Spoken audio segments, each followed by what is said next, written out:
New মার্কেটের free স্ট্রিটের হোটেলে আগুন লাগার খবর পাওয়া যাচ্ছে। ভিতরে আটকে 9 জনের মৃত্যুর আশঙ্কা করা হচ্ছে। ইতিমধ্যেই ঘটনাস্থলে পৌঁছে গিয়েছে দমকল।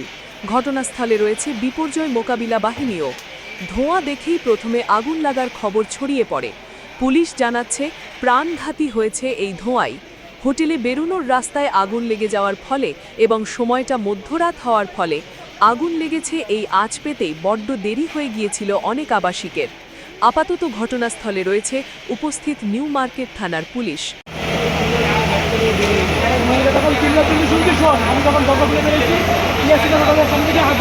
আমি তো সামনে থেকে যাই, আমি কই বেড়াবো, আমি তো করতে যাবো।